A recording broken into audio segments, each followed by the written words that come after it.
Nigeria's government plan to continue detaining Nnamdi Kanu through stay of execution order will surely fail. Nnamdi Kanu's lawyer, Ejiofor, the lead counsel to Mazi Nnamdi Kanu, stated this on Monday after a routine visit to the IPOB leader at the headquarters of the Department of State Services (DSS) in Abuja. Honestly speaking, we have leaders who do not care about our citizens. We have leaders whose citizens' welfare does not matter to them.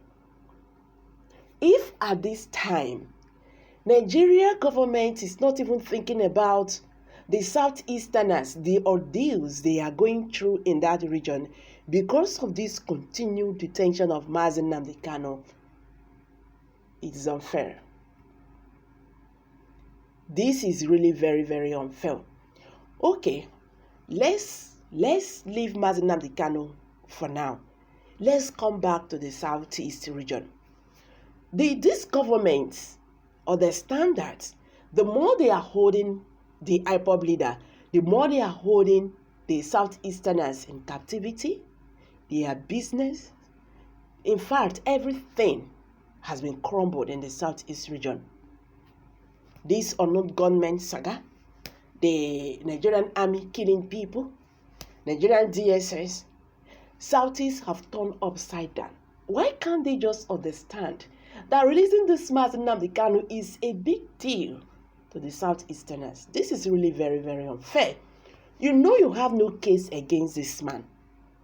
They don't just want to release him. What they are doing is just to make him suffer. That is it. They know, the government of Nigeria knows they have no case against this man. So, the game they are just playing is just to make him suffer.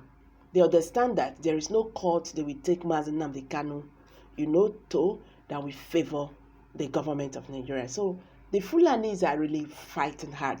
This is not the issue of Nnamdi Kanu committed crimes against Nigerian government by asking, for Biafra nation and all that. This is not like the Fulanis are having issue with Mazi Nnamdi Kanu. They are telling us one Nigeria. Why are we pretending? There is nothing like one Nigeria. We have been pretending all this while. You understand? This regime has succeeded in dividing Nigeria the more. People should understand what is going on. There is something this government is hiding that they do not want to explain to Nigerians. Okay, guys, let's quickly hit the news and get the full details.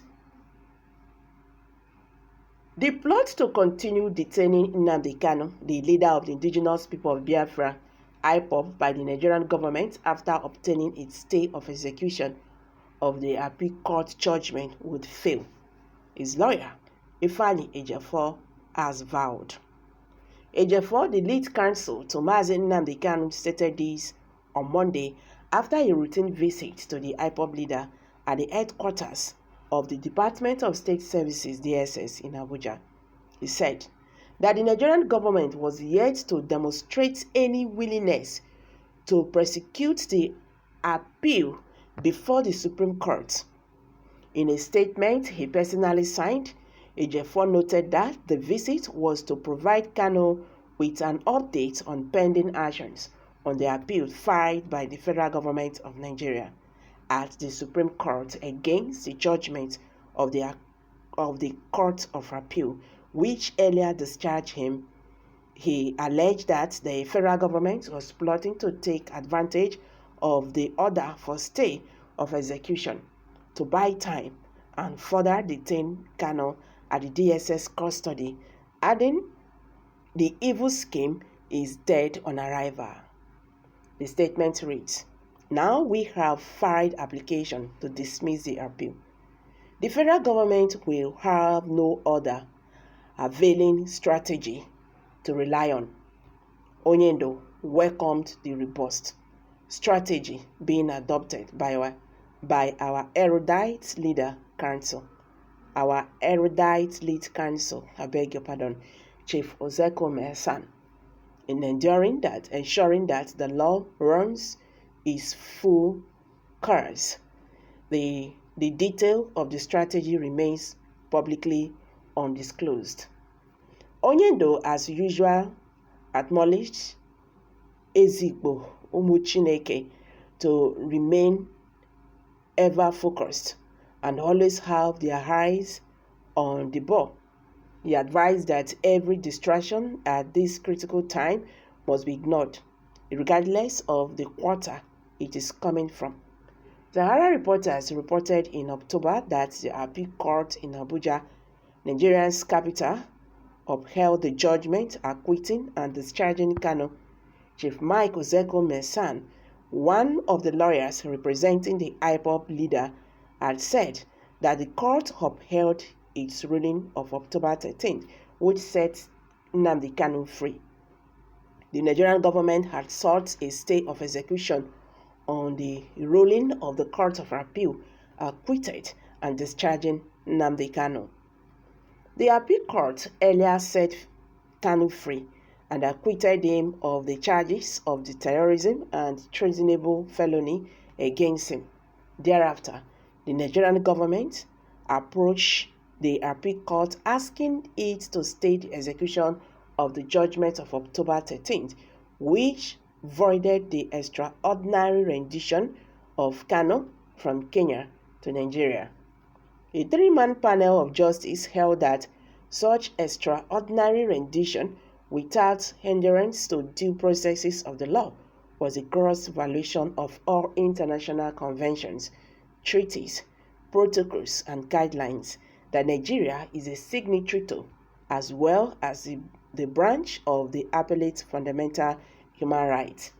The appellate court further held that the government failed to refute the allegation that the IPOB leader was in Kenya and that he was adopted and brought back to the country without any extradition processes.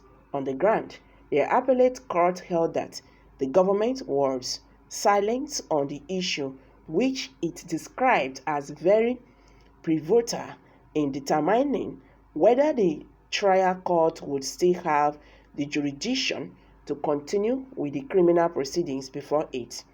The appellate court judges held that the Nigerian government's action tainted the entire proceeding it initiated against Kanu and mounted to an abuse of criminal prosecution in general.